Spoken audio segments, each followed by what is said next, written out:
حضرات، آج ذوالحجہ کی 25 تاریخ ہے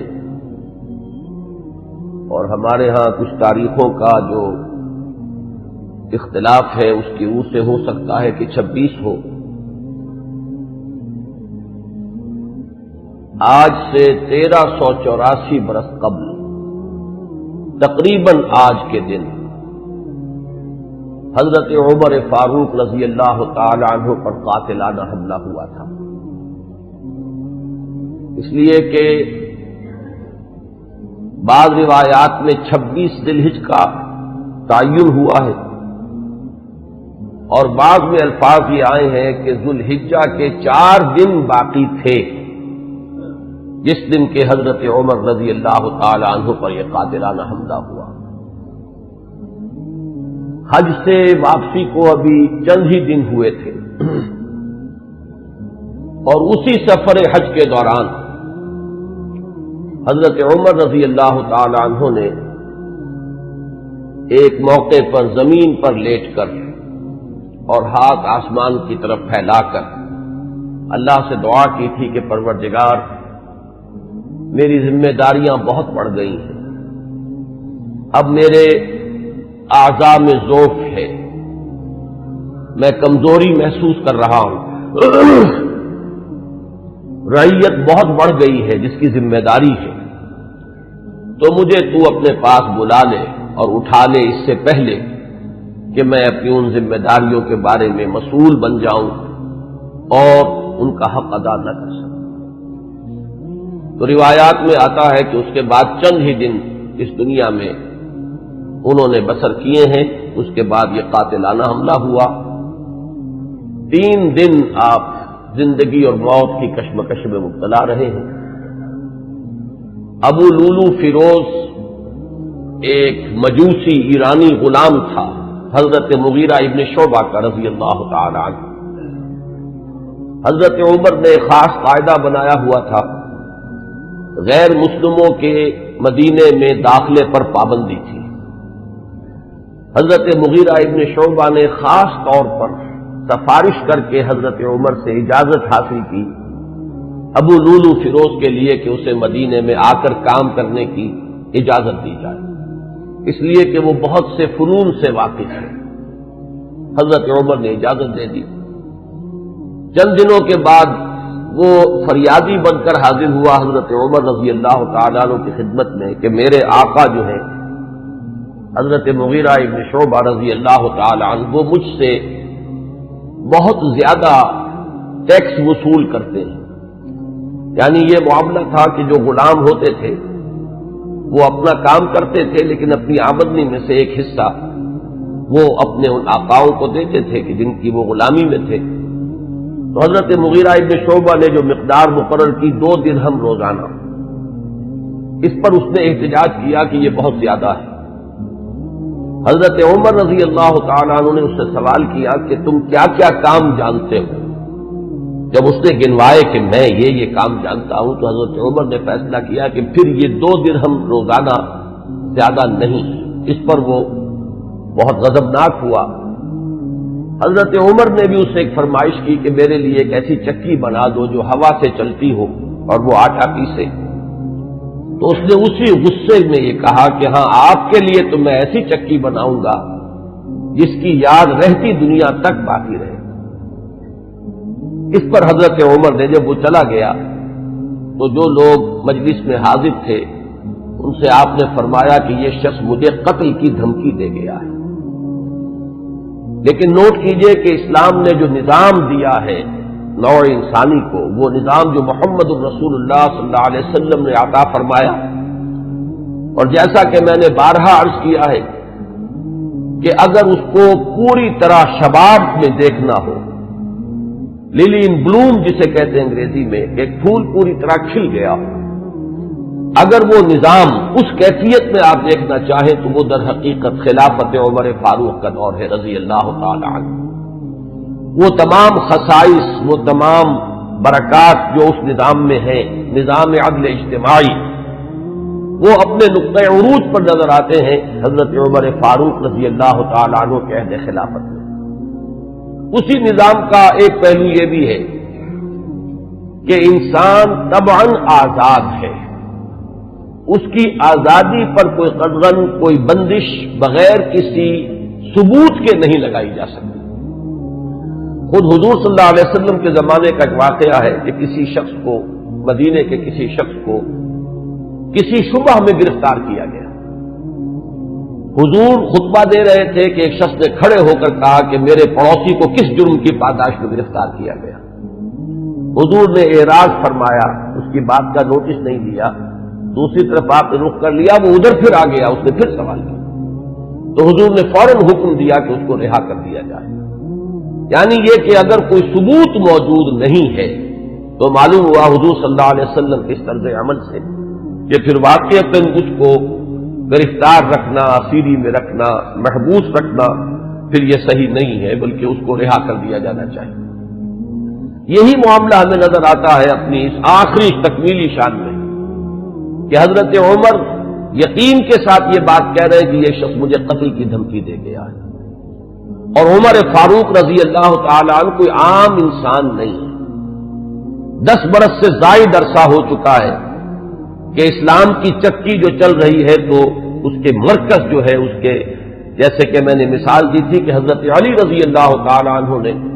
جب ایک موقع پر فارس کے محاذ پر، ایران کے محاذ پر صورتحال کچھ مخدوش ہو گئی تھی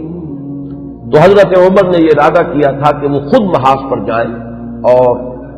مسلمان افواج کی کمان خود کریں، تو حضرت علی نے مخالفت کی تھی اور انہوں نے مشورہ دیا تھا اور یہ الفاظ فرمائے تھے کہ آپ کا اپنی جگہ سے ہل جانا یہ تو پورے اس نظام کے درہم برہم کرنے کا سبب بن سکتا ہے، اور یہی تشبیہ دی تھی کہ چکی اسی وقت تک چلتی ہے جبکہ اس کی وہ کلی اپنی جگہ پر قائم رہے، تو آپ کی مثال تو اس پورے نظام کے لیے اس کلی کسی ہے۔ تو 10 برس تک وہ چکی جو ہے گھوم رہی تھی اسی شخصیت کے گرد، اور کتنے فتوحات کا دائرہ کہاں سے کہاں تک پہنچا تھا، اتنی بڑی کوئی سلطنت اس سے پہلے تاریخ انسانی میں کبھی وجود ہی میں نہیں آئی تھی، لیکن یہ کہ اس کے باوجود کہ اتنی عظیم سلطنت کے ذمہ دار ترین فرد ہیں حضرت عمر، میں حاکم کا لفظ استعمال نہیں کرنا چاہتا اس لیے کہ یہ لفظ بھی ہمارے اس نظام عدل اجتماعی کے ساتھ مناسبت نہیں رکھتا، نہ وہ حاکم تھے نہ حکمران تھے، وہ تو سید القوم خادمہم کی کامل مثال جو ہو سکتی ہے وہ حضرت عمر فاروق ہے رضی اللہ تعالی عنہ، لیکن یہ کہ اس نظام کی ذمہ دار ترین شخصیت ہے حضرت عمر، لیکن انہوں نے اپنے حفاظت کا کوئی اہتمام نہیں کیا، کوئی باڈی گارڈ کا انتظام نہیں کیا، دوسری طرف یہ کہ اس شخص کو قید نہیں کیا، اسے مدینے سے شہر بدر نہیں کیا، بلکہ یہ کہ چونکہ یقین ہے اس بات پر کہ زندگی اور موت اللہ کے ہاتھ میں ہے، لہذا وہ ہمیں نظر آتا ہے کہ ایک طرف توکل اس کی یہ شان ہے، دوسری طرف فراست کا یہ عالم ہے کہ اس کے اس جملے کی بات آپ نے پالی ہے کہ یہ مجھے قتل کی دھمکی دے گیا ہے، تیسری طرف اسلامی نظام میں لوگوں کی آزادی کا جو عالم ہے وہ نمایاں ہو رہا ہے، ایک ایسے شخص کو جس کے بارے میں شک ہے اس کو گرفتار نہیں کیا جا رہا، اس کے خلاف کوئی تعدیبی کارروائی نہیں ہو رہی۔ بہرحال اس شخص نے چند ہی دن کے بعد فجر کی نماز جب حضرت عمر فاروق ادا کرنے کے لیے آگے بڑھے ہیں اور آپ نے نیت باندھی، یہ شخص پہلی صف میں موجود تھا اور اس کا خنجر جو ہے 2 دھاری خنجر، دونوں طرف اس کے جو ہے وہ دھار تھی، اس کو اس نے حضرت عمر رضی اللہ تعالی عنہ پر جو وار کیے تو 6 وار حضرت عمر پر اس نے پے بپے کیے، حضرت عمر گر گئے رضی اللہ تعالی عنہ۔ حضرت عبد الرحمن ابن عوف نے مختصر ترین صورتوں کے ساتھ پھر وہ نماز فجر ادا کروائی۔ نماز کا یہ عالم ہے کہ یہ نہیں ہوا کہ وہ درہم برہم ہو گیا ہو نظام، لیکن یہ کہ چونکہ جیسے کہ میں ابھی یہ لفظ استعمال کر رہا تھا کہ اس وقت جو وہ نظام مملکت تھا یا نظام حکومت تھا اس میں مرکزی حیثیت حضرت عمر فاروق کی تھی رضی اللہ تعالی عنہ، اسی طرح اسلام کے نظام میں یہ اقامت صلاۃ ہے کہ اس کی وہی اہمیت ہے کہ اگرچہ حضرت عمر فاروق زخمی ہو گئے، گر گئے، لیکن جماعت کا نظام تو درہم برہم نہیں ہوا ہے، نماز ادا کی گئی ہے 2 رکعتیں جو ہے مختصر ترین قرات کے ساتھ، پھر لوگوں نے اس کو پکڑنے کی کوشش کی ہے تو اس نے مزید وار کر کے 13 افراد کو اور زخمی کیا۔ ایک شخص جب اس طریقے سے بفرا ہوا ہو اور دوسرے لوگ تیار نہ ہو تو صورتحال سمجھ میں آتی ہے، ان میں سے 6 حضرات جو ہے وہ شہید ہو گئے۔ معاملہ صرف حضرت عمر کا نہیں، پکڑنے کی جب کوششیں ہر طرح سے ناکام ہو گئی تو کسی عراقی شخص کے بارے میں آتا ہے کہ اس نے کوئی کپڑا کمبل وغیرہ اس کے اوپر ڈالا ہے، تب وہ قابو میں آیا ہے، لیکن پھر اس نے فوراً خودکشی کر لی۔ حضرت عمر رضی اللہ تعالیٰ عنہ نے سوال کیا، جیسے ہی آپ اس قابل ہوئے کہ سوال کر سکیں کہ میرا قاتل کون ہے،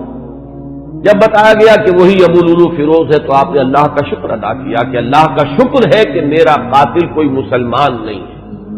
یعنی جو بات کے 12-13 برس بعد ہونے والی تھی، حضرت عثمان رضی اللہ تعالیٰ عنہ کے قاتلین وہ جو بھی آپ انہیں کہیں نام نہاد مسلمان تھے، کلمہ گو تھے، وہ محمد الرسول اللہ صلی اللہ علیہ وسلم کا کلمہ پڑھنے والے تھے، کلمہ شہادت کو انہوں نے اپنے لیے ڈھال بنایا تھا۔ اس سے جو فتنہ شروع ہوا ہے جس کو میں اس سے پہلے بیان کر چکا ہوں کہ الفتنۃ الکبریٰ،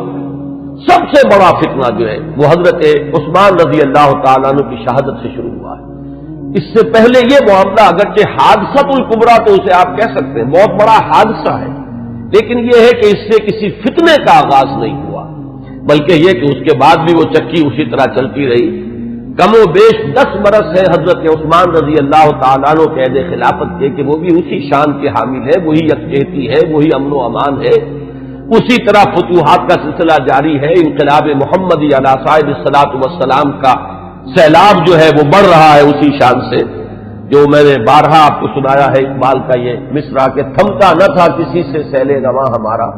تو کم و بیش 10 برس اس کے بعد بھی یہ کیفیت جاری رہی ہے، تو اس سے کسی بڑے فتنے کا آغاز نہیں ہوا۔ حضرت عمر رضی اللہ تعالیٰ عنہ پر یہ قاتلانہ حملہ ہوا ہے 26 یا یہ کہ 25، 26، 27 ان میں سے کوئی تاریخ ہوگی، 4 دن بقایا تھے۔ اب اگر 30 کا مہینہ ہو تو اس کی تاریخ اور بن جائے گی، 29 کا ہو تو کچھ بدل جائے گی، تقریباً وہ آج کا دن ہی پڑتا ہے، اور یہ ہے سن 23 ہجری۔ انتقال ہوا ہے تو پھر تدفین جو ہوئی، حضرت صہیب رومی رضی اللہ تعالی عنہ کے بارے میں وصیت تھی کہ وہ میری نماز جنازہ ادا کریں، اس کی امامت کریں، تو یکم محرم الحرام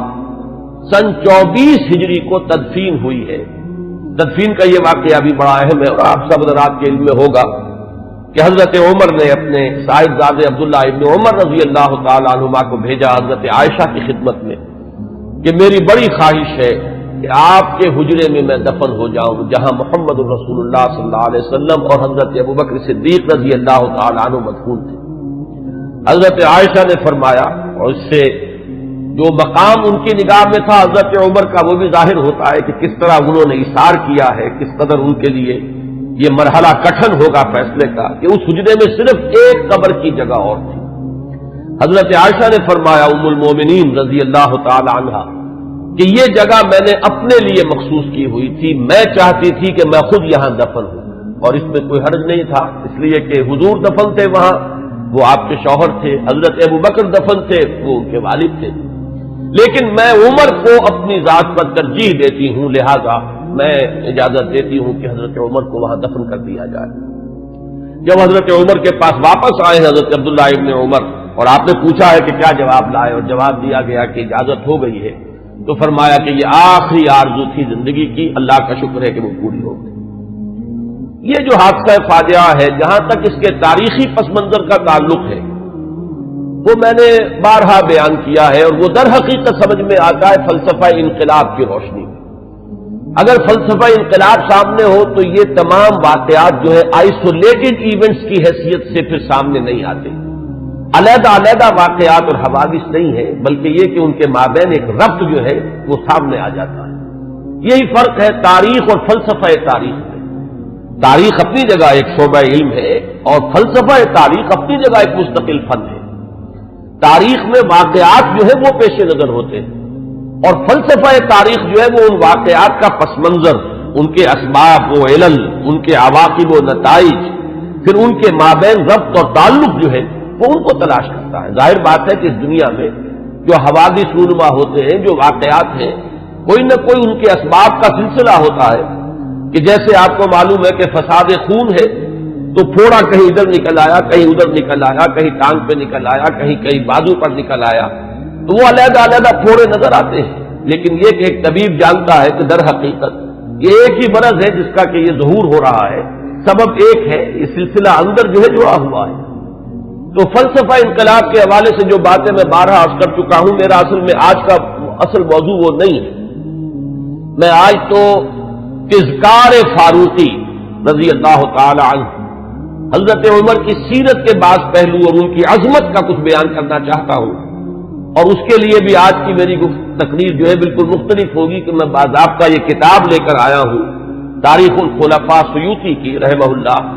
اور اس سے میں کچھ احادیث کچھ روایات پڑھ کر سنانا چاہتا ہوں، تاکہ صرف وہ ایک ہوائی قسم کی بات نہ ہو جو جس کے بارے میں یہ گمان کیا جائے کہ یہ کسی خطیب کی خطابت ہے یا کوئی لفاظی ہے، بلکہ الفاظ سامنے آئیں جو محمد الرسول اللہ صلی اللہ علیہ وسلم نے فرمائے یا جو اور دوسرے صحابہ کرام نے حضرت عمر کی شان میں بیان کیے ہیں۔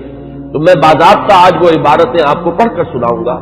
لیکن اس وقت میں چند منٹوں میں دہرا دیتا ہوں کہ وہ فلسفہ انقلاب کے حوالے سے بات کیا ہے کہ وہ اگر سامنے ہو تو یہ تمام واقعات جو ہے بالکل ایک سلسلے کی کڑیاں نظر آئیں گی۔ یہ میں نے بار عرض کیا ہے کہ انقلاب جو ہے اس کا خاصہ یہ ہے کہ پہلے وہ کسی ایک ملک میں آتا ہے اور ایک بڑی جان گسل ایک جد و جہد ہے اور بڑی طویل ایک جد و جہد ہے جس کے بعد انقلاب آتا ہے، اس لیے کہ انقلاب کے معنی چہروں یا ہاتھوں کا بدلنا نہیں ہے بلکہ نظام کا بدلنا ہے۔ نظام جب بدلتا ہے تو جو سابق نظام کے اندر جن لوگوں کے مفادات وابستہ ہوتے ہیں، جن کا ویسٹڈ انٹرسٹ ہوتا ہے،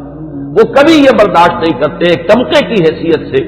کہ ان کے مفادات پر کوئی زد پڑے، وہ اسٹیٹس کو چاہتے ہیں کہ جیسا ہے ویسا رہے، اس میں کوئی تبدیلی بنیادی طور پر اس نظام میں نہ آئے۔ یہ تو ہو جائے کوئی حرج نہیں کہ ایک چچا نہیں تو بھتیجا آ جائے، بھتیجا نہیں تو چچا آ جائے، ایک بھائی نہیں دوسرا بھائی برسر اقتدار آ جائے، ایک جاگیردار نہیں دوسرا جاگیردار آ جائے، بہرحال وہ اپنا ہی بھائی بند ہے، وہ جاگیرداروں کے مفادات ہی کو پیش نظر رکھے گا، ایک سرمایہ دار نہیں دوسرا سرمایہ دار آ جائے، تو یہ تو ہو جائے کوئی حرج نہیں کہ گاؤں رفت اور خر آمد یا خر رفت و گاؤں آمد، اس میں کوئی حرج نہیں، لیکن کوئی بنیادی تبدیلی نہ ہو۔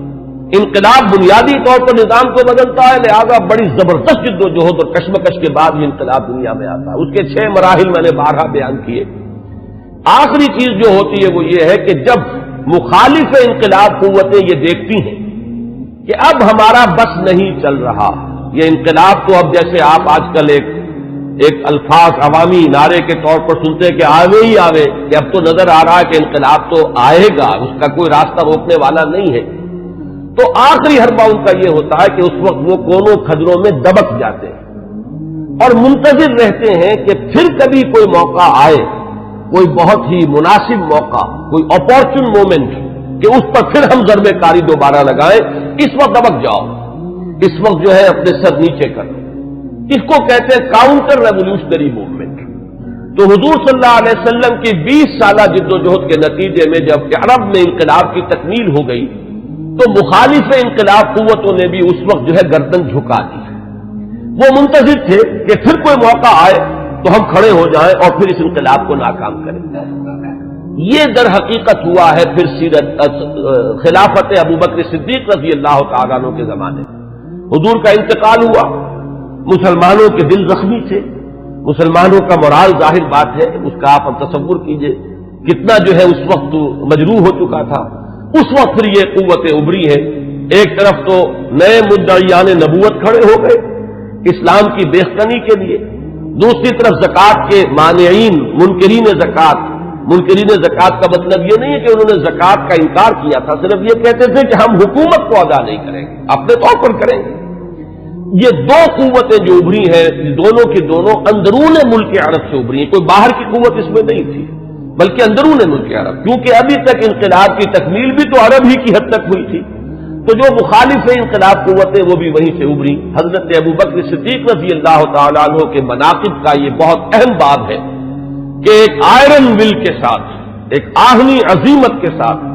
بلکہ یوں کہیے کہ کوہ ہمالیہ جیسی عظیمت کے ساتھ انہوں نے مقابلہ کیا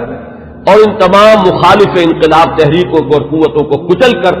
اور پھر انہوں نے ذمہ داری جو ہے سنبھالی حضرت عمر فاروق کو، اور بہت جلد وہ تو اللہ تعالیٰ کے حضور میں اور محمد الرسول اللہ صلی اللہ علیہ وسلم کی رفاقت کے لیے وہ آخرت میں روانہ ہو گئے۔ اب جو دور آیا ہے جس کا آغاز حضرت ابو بکر کے زمانے میں ہوا تھا، ویسے تو یہ کہ غزوہ تبوک اور غزوہ موتا حضور کی حیات طیبہ میں ہوئے ہیں، لیکن ابھی تک کوئی فتوحات کا دائرہ جو ہے حضور کے زمانے میں نہیں تھا۔ حضرت ابو بکر کے زمانے میں فتوحات کا معاملہ شروع ہوا، شام میں پیش قدمی ہوئی، کچھ عراق کے اندر بھی پیش قدمی ہوئی۔ یہ شام عرب، عراق عرب، اصل میں یہ عرب ہی کے ملک کے حصے ہیں جن پر کے چونکہ زرخیز علاقے تھے تو اس وقت کی دو سپر پاورز نے قبضہ کیا ہوا تھا۔ شام عرب پر قبضہ تھا سلطنت روما کا، اور عراق عرب پر قبضہ تھا سلطنت فارس کا، تو اصل میں تو یہ عرب علاقے تھے۔ بہرحال حضرت ابوبکر صدیق کے زمانے میں فتوحات ہوئی، کچھ شام میں کچھ عراق میں۔ پھر اصل جو فتوحات کا سیلاب تھا وہ حضرت عمر کے زمانے میں آگے آیا ہے، اور اس میں آپ کو معلوم ہے پورا شام فتح ہوا، پورا ایران فتح ہوا، اور کہاں سے کہاں تک حدود پہنچ گئے۔ اب جو مخالف انقلاب قوتیں ابھری ہیں، ظاہر بات ہے کہ وہ اب بیرون سے تھیں۔ ایک اندرون سے سازش، یہودی سازش عبداللہ ابن سبا کی، اور دوسری طرف یہ کہ عجمی انتقام، اس لیے کہ جہاں تک تعلق ہے سلطنت روما کا، ایک تو یہ کہ وہ بالکل ختم نہیں ہوئی تھی، ابھی اس کے شمالی افریقہ کے مقبوضات بھی بقایا تھے، ابھی اس کے پاس جس کو آپ ایشیا مائنر کہتے ہیں، ایشیائی کوچک، وہ بھی باقی تھا، اس کے اور یورپین مقبوضات بھی ابھی باقی تھے، تو وہ بالکل ختم نہیں ہوئی تھی۔ صرف یہ ہے کہ یوں سمجھیے کہ ایک ٹانگ اس کی ٹوٹ گئی تھی کہ ویسٹ ایشیا سے تقریباً اسے بے دخل کر دیا گیا، جبکہ سلطنت ایران کا معاملہ یہ کہ وہ تو بالکل ختم ہو گئی، اس کی دھجیاں اڑ گئیں، اس کا کوئی وجود نہیں رہا۔ وہ جو سلسلہ چلا آ رہا تھا ان کے ہاں ایک شہنشاہی سلسلہ، وہ ختم ہو کر رہ گیا۔ اس اعتبار سے جو اصل رد عمل ہوا ہے اس مرحلے پر، وہ ایران کی طرف سے ہوا ہے۔ ایرانی ویسے بھی شاہ پرست اور نسل پرست لوگ ہیں، ان کے اندر اپنی نسل کی برتری کا اور عربوں کی تحقیر کا جذبہ جو ہے یہ ہمیشہ سے پایا جاتا ہے کہ عربوں کو وہ کچھ تسلیم کرنے کو تیار ہی نہیں تھے۔ اب جب حضرت عمر کے ہاتھوں یہ معاملہ ہوا اور سلطنت کسریٰ جو ہے پارا پارا ہو گئی اور اس کا سلسلہ ختم ہو گیا، تو در حقیقت اب دوسرا انتقام جو ہے وہ آیا ہے یہ باہر سے۔ اور یہ جو معاملہ تھا حضرت عمر کی شہادت کا، یہ کوئی آئسولیٹڈ فیکٹ نہیں ہے، آئسولیٹڈ ایونٹ نہیں ہے، اگرچہ جیسے اس کو میں نے بیان کیا واقعات تو یہی ہیں، اس سے زیادہ جو ہے اس کا کوئی ثبوت تو تاریخ کے اندر جو ہے ہمیں نہیں مل سکے گا، لیکن یہ ہے کہ یہ سب کو معلوم ہے کہ جو گورنر تھا ایک ایرانی، وہ اس کی پشت پر تھا، اور اس گورنر ہی کی شہ پر اس نے یہ سارا اقدام کیا ہے، اور مجوسی تھا، ایرانی تھا، اس نے انتقام لیا ہے حضرت عمر فاروق رضی اللہ تعالی عنہ سے۔ اس کے بعد یہ بات آگے بڑھی، اور جیسا کہ میں نے عرض کیا کہ پھر یہودی سازش بھی جب سامنے آئی ہے، اور پھر یہودی سازش اور عجمی انتقام، یہ دونوں نے مل کر پھر وہ شکل اختیار کی ہے کہ جو الفتنۃ الکبریٰ حضرت عثمان رضی اللہ تعالیٰ عنہ کی شہادت جس کا نتیجہ نکلی۔ تو اگر اس کو آپ سمجھیں گے تو یہ بالکل سمجھ میں آنے والی بات ہے، یہ کوئی ایسا نہیں ہے کہ کوئی بالکل ہی یعنی انوکھی باتیں ہو، بلکہ یہ سمجھ میں آنے والی باتیں ہیں، تاریخ کے یہ حقائق ہیں، ان اصولوں کو سامنے رکھا جائے تو ہر چیز اپنے صحیح پرسپیکٹو میں نظر آ جاتی ہے۔ لیکن جیسا کہ میں نے عرض کیا، میں آج اس سلسلے میں کچھ زیادہ عرض نہیں کرنا چاہتا، میں یہ چاہتا ہوں کہ حضرت عمر کے مناقب میں آج آپ کو باضابطہ کچھ روایات پڑھ کر سناؤں اور ان کے ترجمے کے حوالے سے بات آپ کے سامنے رکھوں۔ سب سے پہلی بات ان کی شخصیت کے ضمن میں یہ ہے کہ اگرچہ ایک روایت تو یہ بھی ملتی ہے، علامہ ذہبی نے یہ رائے ظاہر کی ہے کہ حضرت عمر جب ایمان لائے ہیں تو ان کی عمر 27 برس تھی رضی اللہ تعالی عنہ، لیکن یہ کہ غالباً انہیں مغالطہ ہوا ہے۔ امام نووی رحمہ اللہ نے جو کچھ لکھا ہے وہ میں پڑھ کر سنا رہا ہوں۔ ولد عمر بعد الفیل ب13 سنہ، حضرت عمر رضی اللہ تعالیٰ عنہ کی ولادت ہوئی ہے عام فیل کے 13 سال بعد۔ یہ آپ کو معلوم ہوگا کہ عام الفیل جو ہے، جس سال کے ابرہہ نے حملہ کیا تھا خانہ کعبہ پر، وہ آیا تھا لے کر مکے پر چڑھائی کے لیے، اپنے ہاتھیوں کے ساتھ اپنا ایک لشکر جرار لے کر آیا تھا، اسی سال حضور کی ولادت باسعادت ہوئی۔ 13 برس بعد حضرت عمر کی ولادت ہے، گویا کہ جب آفتاب نبوت طلوع ہوا ہے، یعنی جب کہ وحی کا آغاز ہوا ہے، تو حضرت عمر رضی اللہ تعالیٰ عنہ کی عمر 27 برس تھی۔ اور چھٹے سال، اس پہ بالکل اتفاق ہے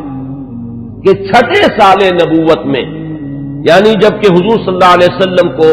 آغاز وحی کو آپ پر 6 برس ہو چکے تھے، اس سال یہ ایمان لائے، اس میں کسی اختلاف کی گنجائش نہیں ہے، بلکہ یہ کہ حضرت حمزہ رضی اللہ تعالیٰ عنہ کا بھی کیونکہ سال ایمان لانے کا سال وہی ہے، لہذا اس میں ذرا سا مجھے آج تحقیق کرنی پڑی تو معلوم ہوا کہ حضرت حمزہ پہلے ایمان لائے ہیں، حضرت عمر بعد میں۔ فرق جو ہے وہ صرف 3 دن کا ہے، حضرت حمزہ 3 دن قبل ایمان لائے ہیں اور حضرت عمر رضی اللہ تعالی عنہ یہ 3 دن کے بعد ایمان لائے ہیں۔ تو جس وقت وہ ایمان لائے ہیں اس کا مطلب یہ ہے کہ 30 برس عمر تھی حضرت عمر رضی اللہ تعالی عنہ کی، اور جب آپ کا انتقال ہوا ہے، شہادت ہوئی ہے، تو 63 برس عمر تھی، اور یہ وہی عمر ہے جس میں کہ حضور صلی اللہ علیہ وسلم کا انتقال ہوا اور حضرت ابوبکر کا انتقال ہوا۔ یعنی جو قرب اور اعتبارات سے ہے، صاحبین کو، شیخین کو، جو بھی آپ انہیں کہیں، حضرت ابوبکر حضرت عمر رضی اللہ تعالی عنہما، ان دونوں کی جو مشابہتیں حضور کے ساتھ ہیں وہ اس پہلو سے بھی ہے کہ اس دنیاوی زندگی جو ہے اس کا کی وہی مقدار ہے، اتنے ہی عرصے حضور اس دنیا میں رہے ہیں، اس حیات دنیاوی میں، اور اتنے ہی عرصے حضرت ابوبکر اور حضرت عمر رضی اللہ تعالی عنہما۔ اس کے بعد چند الفاظ جو امام نبوی کے ہیں وہ میں آپ کو پڑھ کر سنا رہا ہوں۔ وَكَانَ مِنْ أَشْرَافِ قُرَيْشِ، قریش کے انتہائی جو باعزت گھرانے ہیں ان میں سے ان کا تعلق ہے، یہ بنو عدی سے تعلق رکھتے تھے، اور 8ویں پشت میں حضور کے ساتھ سلسلہ نسب حضرت عمر فاروق رضی اللہ تعالیٰ عنہ کا مل جاتا ہے۔ وَإِلَيْهِ كَانَتِ السِّفَارَةُ فِي الْجَاهِلِيَّةِ، اب ان کا جو مقام جاہلیت میں تھا، اس میں بھی سمجھیے ایام جاہلیت سے مراد ہے اسلام لانے سے پہلے جو ان کا مقام اپنے اس نظام میں تھا جو قبائلی نظام تھا عرب کے اندر، قریش میں ان کی حیثیت کیا تھی؟ تو وَإِلَيْهِ كَانَتِ السِّفَارَةُ فِي الْجَاهِلِيَّةِ كَانَتْ قُرَيْشُ إِذَا وَقَعَتِ الْحَرْبُ بَيْنَهُمْ أَوْ بَيْنَهُمْ وَبَيْنَ غَيْرِهِمْ بَعَثُوا سَفِيرًا أي رسولا وإذا نافرهم منافر أو فاخرهم مفاخر بعثوه منافرا أو مفاخرا۔ اب یہ قبائلی زندگی کا پورا نقشہ اس عبارت میں آ گیا ہے کہ جہاں کہیں کوئی جنگ ہوتی تھی، جھگڑا ہوتا تھا قریش کا خود اپنے اندر 2 گھرانوں کے مابین، یا قریش کا بحیثیت قبیلہ کسی دوسرے قبیلے سے، تو حضرت عمر کو سفیر کی حیثیت سے بھیجا جاتا تھا، یہ ان کا مقام تھا۔ اور اگر کہیں کوئی مفاخرت ہو جاتی تھی، کہیں کسی بڑے شاعر اور خطیب نے کھڑے ہو کر وہ اپنے قبیلے کے جو ہے مفاخر بیان کیے، تو وہاں پر پھر مقابلے کے لیے بھی، اس تفاخر کے لیے بھی حضرت عمر کو بھیجا جاتا تھا۔ تو یہ ان کا مقام اپنی اس زندگی میں تھا۔ یہیں پر نوٹ کر لیجئے کہ حضرت ابوبکر صدیق رضی اللہ تعالیٰ عنہ کے بارے میں بھی میں نے آپ کو بتایا کہ اسلام لانے سے قبل قریش میں ان کا یہ مقام تھا کہ دیت کے فیصلے وہ کرتے تھے۔ قبائلی زندگی میں سب سے زیادہ نازک معاملہ ہوتا ہے مقدمات قتل کا فیصلہ، اور ظاہر بات ہے کہ اگر کہیں اپنے گھرانوں کے اندر ہی قتل کا معاملہ ہو گیا ہے تو جان کے بدلے جان کے بجائے اس میں کوشش کی جاتی تھی کہ جو بھی خون بہا ہے وہ دے کر تو جو قاتل ہے کیونکہ اپنے ہی قبیلے کا فرد ہے اس کی جان بچائی جائے۔ اب اس میں تعین کرنا کہ کتنا خون بہا ہو، یہ کام جو ہے حضرت ابوبکر رضی اللہ تعالیٰ عنہ کے سپرد تھا۔ تو اس سے بھی اندازہ ہوتا ہے کہ ان کا مقام اپنے اس نظام میں جو پہلے سے قائم تھا وہ کیا تھا۔ بالکل اسی طرح کا معاملہ جو ہے وہ حضرت عمر رضی اللہ تعالیٰ عنہ کا۔ حضرت عمر کے اسلام کے بارے میں بہت سی روایات آپ نے سنی ہوں گی، اور میں بھی پہلے کئی مرتبہ بیان کر چکا ہوں۔ میں نے جو اس دور میں مزید مطالعہ کیا تو معلوم ہوا کہ بعض روایات اور بھی ہیں کہ جس سے یہ اندازہ ہوتا ہے کہ جو ان کی ہمشیرہ اور بہنوئی حضرت فاطمہ بنت خطاب اور حضرت سعید ابن زید رضی اللہ تعالی عنہما، ان کے ساتھ جو واقعہ ہوا، اندازہ ایسا ہوتا ہے کہ وہ در حقیقت وہ آخری ضرب تھی جو حضرت عمر کے دل پر لگی ہے۔ اس سے پہلے بھی بعض مواقع پر کچھ ایسے ان کے ساتھ واقعات پیش آ چکے تھے کہ جس سے ان کے دل کے اندر ایک کشمکش جو ہے وہ شروع ہو چکی تھی۔ مثلا بعض روایات میں آتا ہے کہ ایک مرتبہ حضور صلی اللہ علیہ وسلم جب آ رہے تھے خانہ کعبہ کی طرف تو حضرت عمر نے بھی پیچھا کیا، اور وہ مخالفانہ انداز میں پیچھا کیا، لیکن حضور پہلے پہنچ چکے تھے، آپ نے نماز کے لیے نیت باندھ لی تھی، تو اب حضرت عمر جو ہے خاموشی سے سنتے رہے قرآن مجید،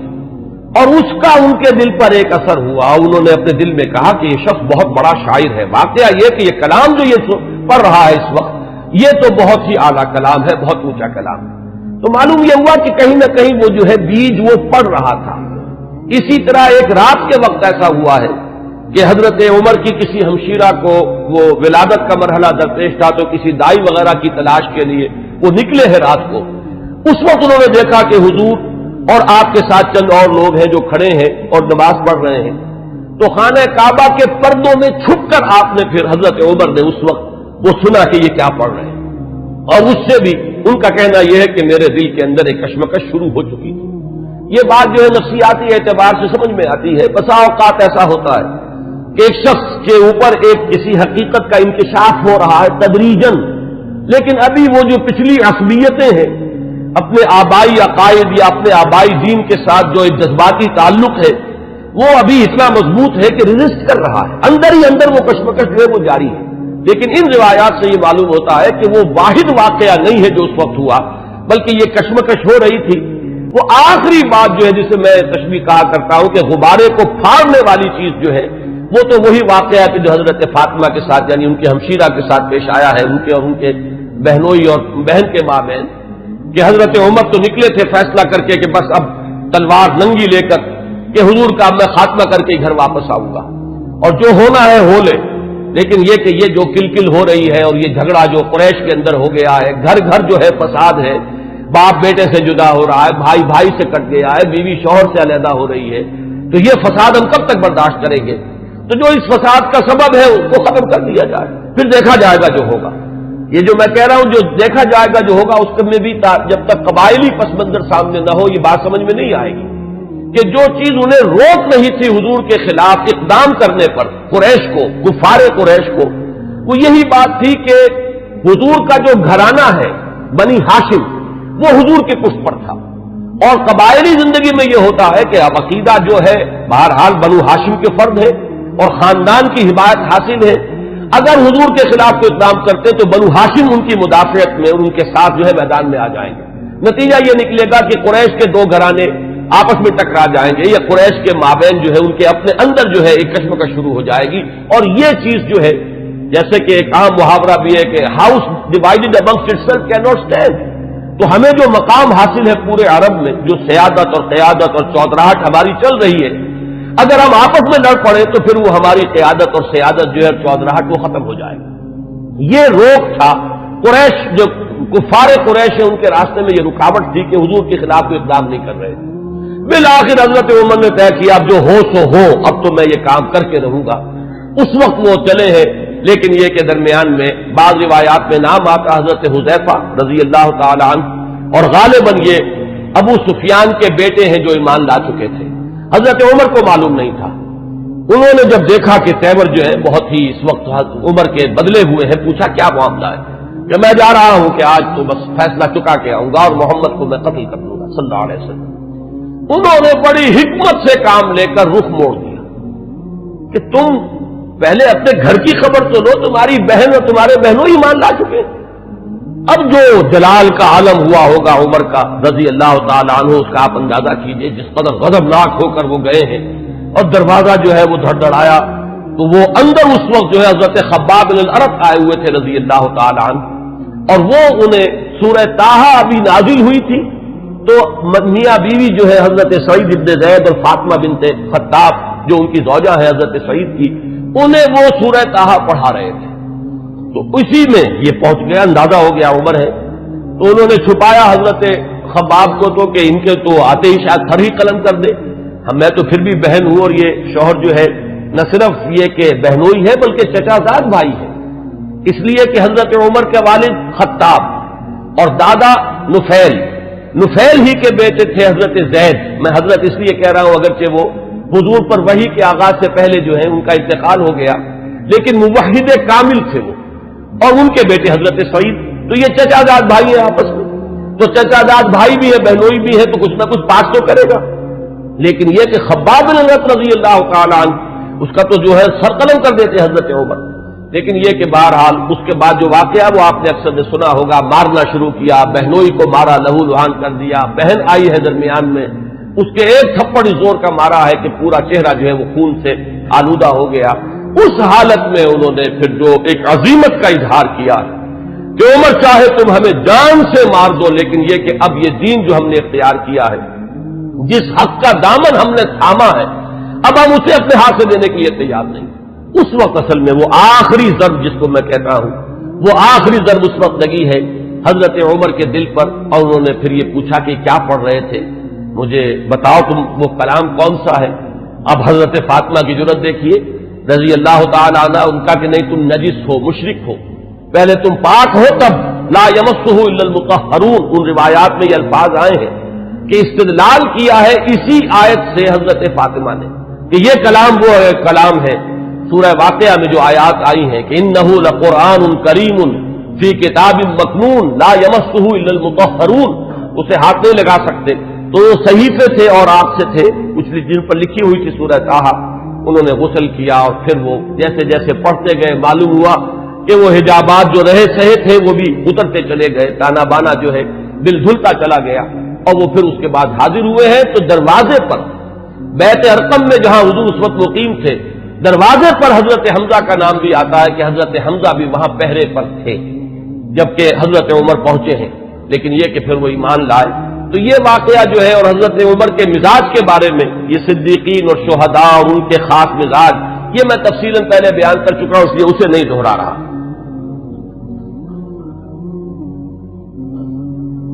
حضرت عمر کا جو مقام ہے صحابہ کرام میں، اس کے بارے میں علامہ سیوطی، بلکہ یہ کہ یہ علامہ نووی جو شارح ہیں مسلم شریف کے، ان کے الفاظ میں اب آپ کو سنا رہا ہوں۔ ہوا احد السابقین الاولین واحد العشرۃ المشہود لهم بالجنہ واحد الخلفاء الراشدین واحد اصحاب النبی علیہ الصلوۃ والسلام، اور آخری الفاظ اہم ترین ہیں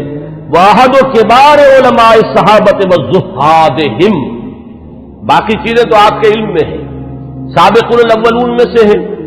اکثر کا اتفاق یہ ہے کہ حضرت عمر جس وقت ایمان لائے ہیں تو لگ بھگ 40 افراد اس وقت تک ایمان لا چکے تھے، لیکن بہرحال یہ سابقون الاولین میں ان کا شمار ہے۔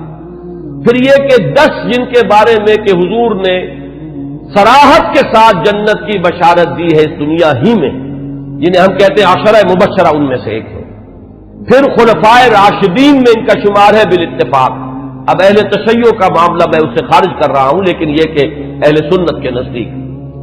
پھر یہ کہ حضور صلی اللہ علیہ وسلم کے ساتھ جو رشتہ ہے، حضرت حفصہ رضی اللہ تعالی عنہا ام المومنین، یہ ان کی صاحبزادی ہیں۔ آخری الفاظ ان کی طرف میں نے توجہ دلائی وہ کیا ہے کہ احد کبار علماء صحابت وزہادہم،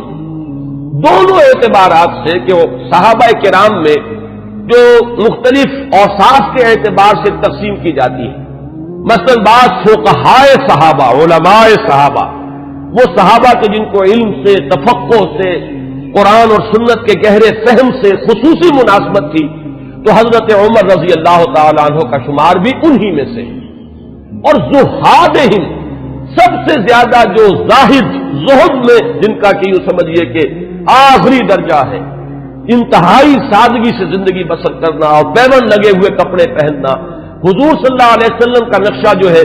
جو مدنی زندگی میں ہمیں نظر آتا ہے، ابتدائی مکی دور جو ہے اس میں تو حضور صلی اللہ علیہ وسلم کے لیے خاصی آسائشیں تھی اللہ تعالیٰ نے جو پیدا کر دی تھی، اس لیے کہ حضرت خدیجہ رضی اللہ تعالیٰ عنہ سے شادی کے بعد سہولتیں تھیں، اس لیے کہ وہ بہت دولت مند مالدار خاتون تھی۔ لیکن مدنی دور میں جو اصل آپ کی یوں سمجھیے کہ دنیاوی، اگر اسے لفظ اقتدار سے ہم موسوم کریں تو دنیاوی اقتدار کا دور جو ہے آپ کا، وہ تو مدنی دور ہے اگر دنیا کے اعتبار سے اصطلاح کا استعمال کیا جائے، اگرچہ حضور صلی اللہ علیہ وسلم کے لیے لفظ مجھے موضوع معلوم نہیں ہوتا، لیکن اس وقت جو آپ نے فقر اختیاری جو ہے، جو اس کا ہمیں سیرت مطہرہ کے اندر جو ہے مظاہرہ ملتا ہے کہ آپ نے اپنے اختیار سے فقر اور درویشی کی زندگی اختیار کی، اس میں بتمام و کمال حضرت عمر فاروق اور حضرت ابوبکر صدیق رضی اللہ تعالی عنہما، یہ دونوں بھی بالکل عکس کامل نظر آتے ہیں حضور صلی اللہ علیہ وسلم کے اس صحبت کا۔ تو وہ صحابہ کرام میں سے علماء اور فقہا میں بھی چوٹی کے جو ہے ان میں ان کا شمار ہے، حضرت علی ان میں ہے، حضرت عائشہ ان میں ہے، مختلف جو ہے یہ حضرات ہیں، ان میں حضرت عمر ہے۔ پھر زہاد میں بھی جو سب سے زیادہ فقراء صحابہ کا جو نقشہ تھا، حضرت عمر نے اپنے اختیار سے وہی نقشہ اپنی زندگی میں اختیار کیا۔ کل 539 احادیث ہیں جو حضرت عمر سے بڑھوی، لیکن جو خاص بات نوٹ کرنے کی ہے کہ ان سے جو اجلہ صحابہ ہیں، جلیل القدر صحابہ، حضرت عثمان نے ان سے روایت کی، حضرت علی نے ان سے روایت کی، حضرت طلحہ نے ان سے روایت کی، سعد بن ابی وقاص نے ان سے روایت کی، عبد الرحمن ابن عوف ان سے روایت کرنے والے ہیں، ابن مسعود، حضرت ابو ذر، عمرو ابن عبسہ اور ان کے بیٹے خود حضرت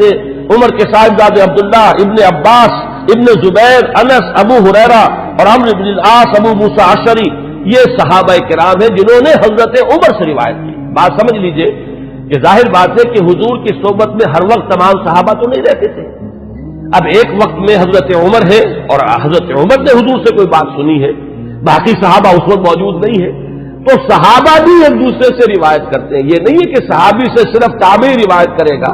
بلکہ صحابہ بھی کہ جو ایک دوسرے سے جو روایت کرتے ہیں کہ جو بات ان صحابی نے جو راوی ہیں حضور سے براہ راست سنی اور وہ صحابی کے جو اس محفل میں نہیں تھے، تو ظاہر بات ہے کہ وہ پھر روایت کریں گے ان صحابی سے کہ جو حضور کی محفل میں تھے، جنہوں نے وہ الفاظ حضور صلی اللہ علیہ وسلم کی زبان مبارک سے خود سنے۔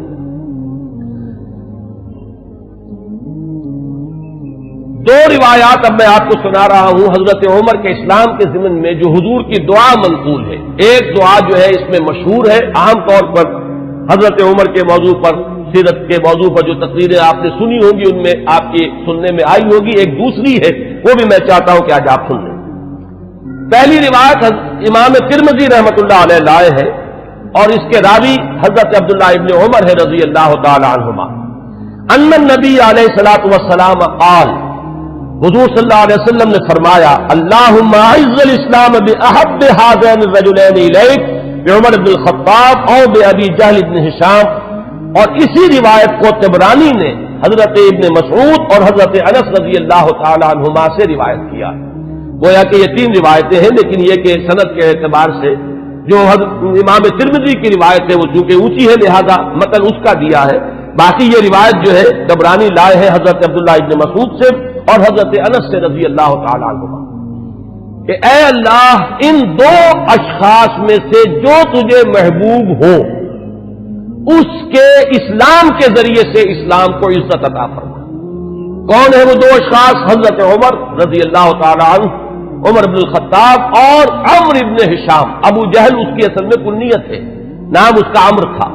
یہ عمر ہے وہ عمرو ہے۔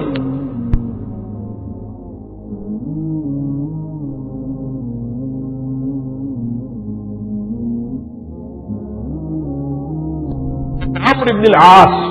واو آئے گا اس میں لیکن وہ عمرو نہیں ہے بلکہ عمرو ہے، عمرو ابن العاص۔ یہ عمرو ابن ہشام تھا۔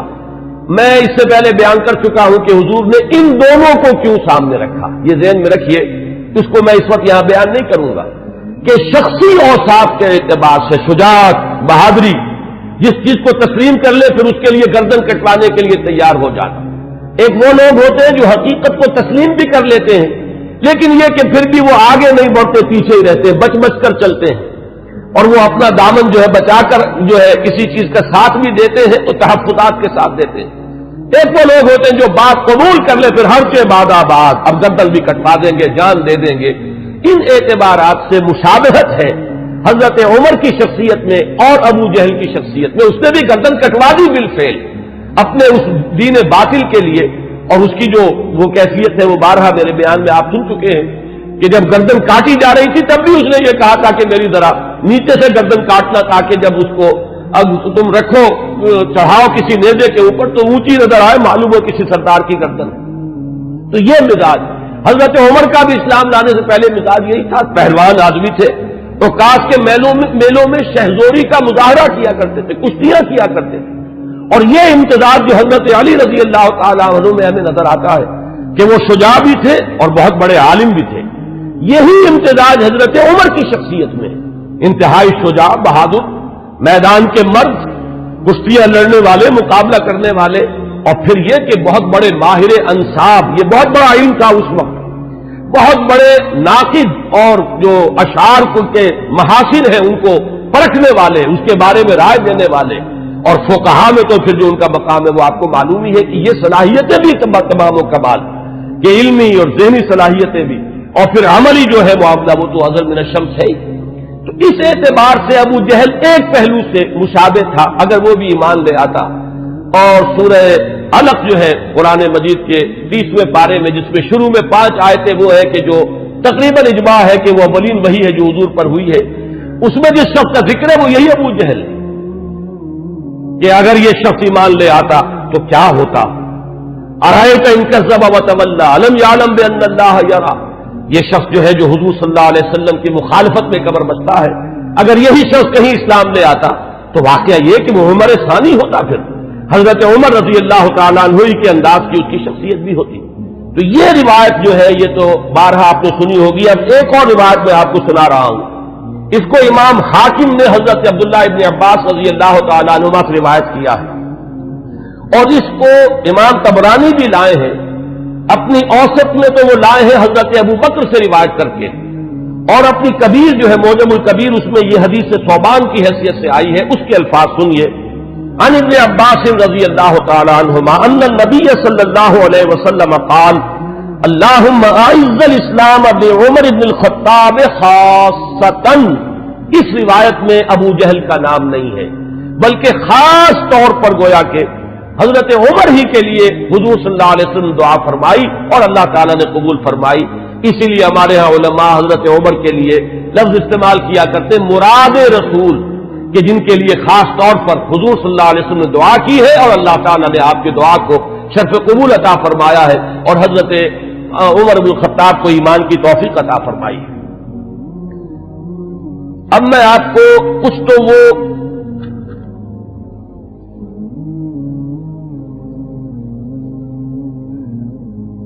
اس سے پہلے کہ میں حضور صلی اللہ علیہ وسلم نے جو مناقب بیان فرمائے ہیں حضرت عمر کے وہ بیان کروں، چند اقوال بعض صحابہ کے. اخرج ابن سعد عن ذکوان قال قلت لعائشہ من سمى عمر الفاروق قالت النبی صلی اللہ علیہ وسلم. یہ ابن سعد طبقات ابن سعد کی روایت ہے ذکوان سے.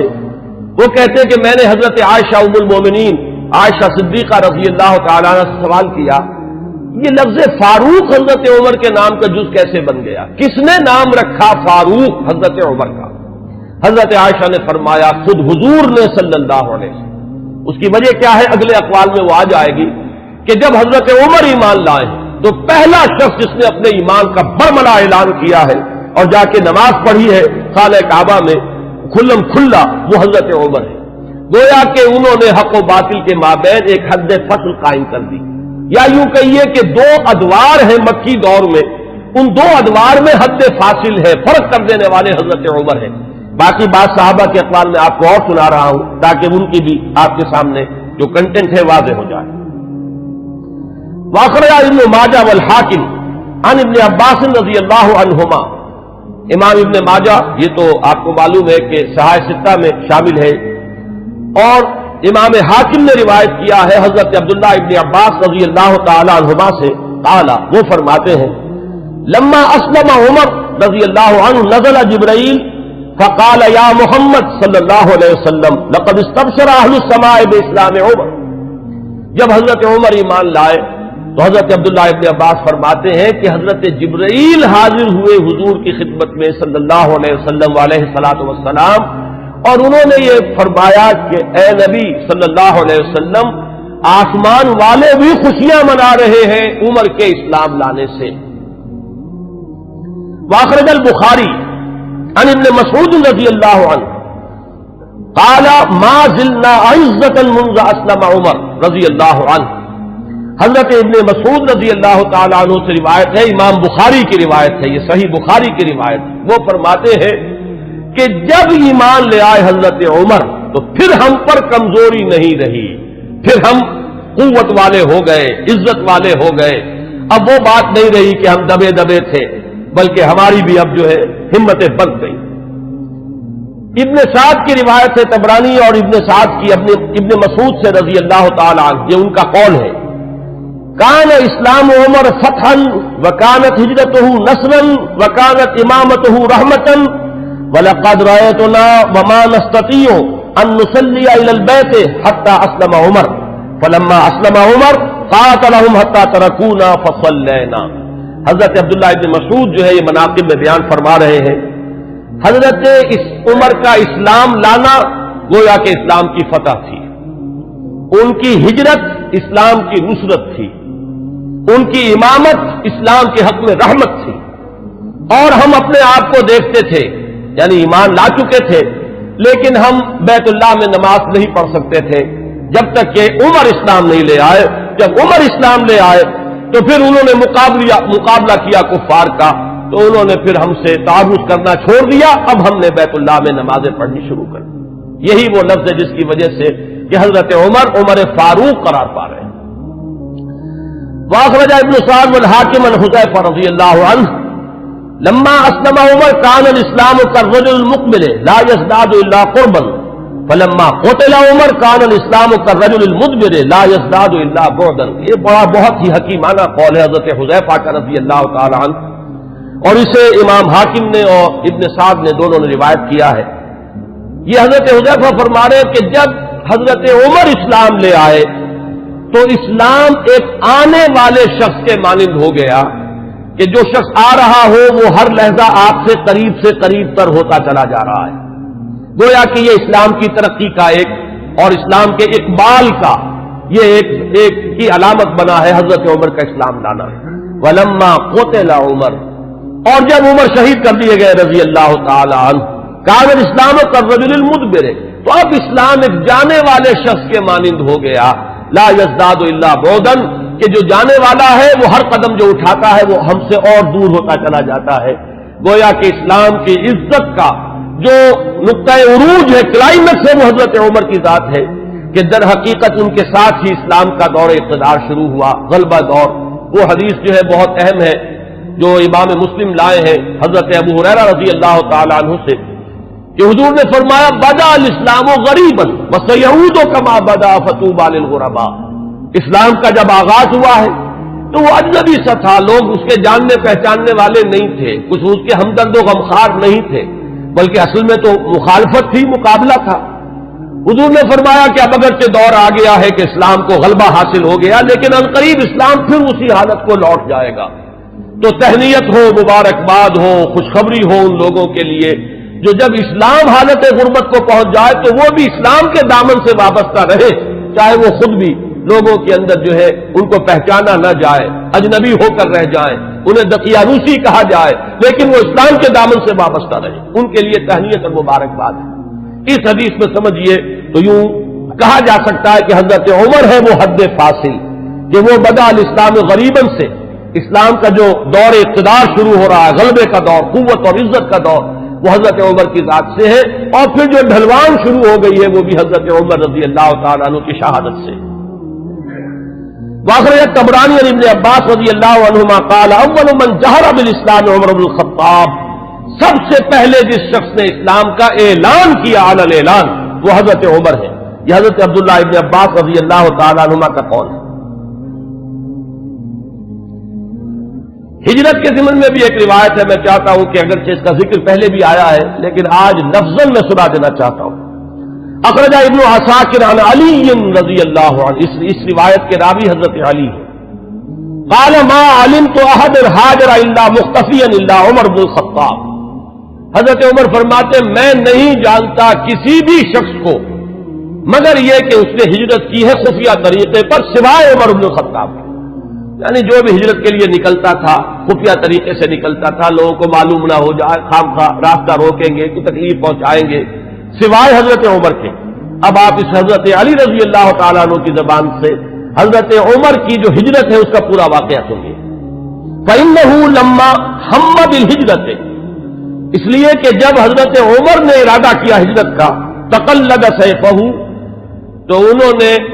اپنی جو ہے تلوار جو ہے وہ لی، گردن میں ڈالی، وَتَنَكَّبَ قَوْسَهُ، اپنی کمان جو ہے وہ اپنے کندھے میں ڈالی، وَانْتَقَضَ فِي يَدِهِ أَسْهُمًا، اور اپنے ہاتھ میں تیر بھی لے لیے تیار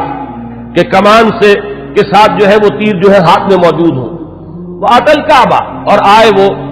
مسجد حرام میں کعبے کے پاس، وَأَشْرَافُ قُرَيْشٍ بِفِنَائِهَا، اور قریش کے بڑے بڑے سردار جو ہے وہ کعبے کے صحن میں، یہی جس وقت مسجد حرام کہلاتی ہے، خانہ کعبہ تو وہی گھر ہے، اس کے ساتھ جو صحن ہے یہ فنا ہے اس کا صحن ہے.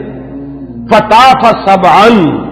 تو 7 چکر لگائے حضرت عمر رضی اللہ تعالیٰ عنہ نے اسی کیفیت کے اندر خانہ کعبہ کے. ساتھ ہی آپ کو معلوم ہوگا اشواط ہوتے ہیں جب عمرے کے لیے یا حج کے اندر جب بھی وہ طواف کیا جاتا تو ساتھ ہے. ثم صلی رکعتین عند المقام، پھر مقام ابراہیم کے پاس آ کر پورے سکون سے 2 رکعتیں پڑھی. ثم اتی حلقہم واحد واحدۃ، پھر جو لوگ بیٹھے ہوئے تھے ایک ایک کے پاس آ کر انہوں نے کہا فقالت شاہق الوجوہ، لوگ چہرے جو ہے وہ کملا گئے، عزت ختم ہوئی.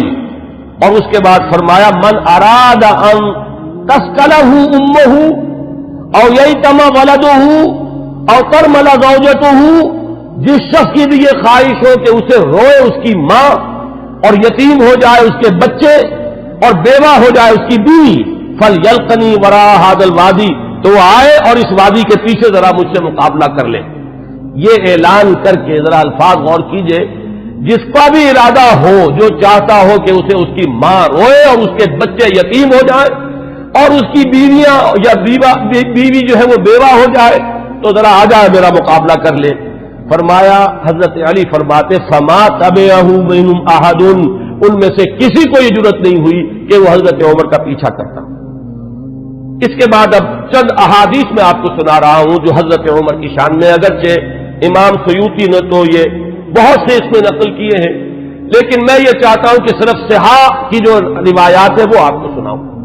باقی یہ کہ ابن عساکر اور حاکم مختلف اور طبرانی یہ جو یعنی کتابیں حدیث کی ہیں جن کا درجہ بہرحال وہ نہیں ہے، وہ آپ میں سے جس کو بھی شوق ہوگا وہ اس کو اپنے طور پر مطالعہ کر لے گا. لیکن یہ روایات جو ہیں یہ تو متفق علیہ. اخرج الشیخان عن ابی ہریرہ رضی اللہ عنہ، اب یہ حضرت امام بخاری اور امام مسلم دونوں کی یعنی کا اتفاق ہے اس روایت پر. قال، حضرت ابو ہریرہ فرماتے ہیں قال النبی علیہ الصلوۃ والسلام، حضور صلی اللہ علیہ وسلم نے فرمایا بین انا نائم، کہ اسی اثناء میں کہ میں سویا ہوا تھا، رأیتنی فی الجنہ، میں نے اپنے آپ کو جنت میں پایا. یہ خواب کا ذکر فرما رہے حضور. فإذا امرأة تتوضأ إلى جانب قصر، تو میں نے دیکھا کہ ایک عورت، ایک خاتون ہے، ایک بہت بڑا قصر ہے، محل ہے،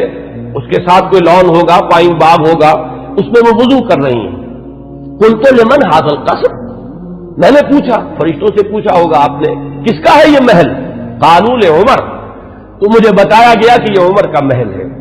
فذکرت غیرتک، اب یہ بات بھی حضور فرما رہے حضرت عمر سے کہ عمر اس وقت مجھے تمہاری غیرت کا احساس ہوا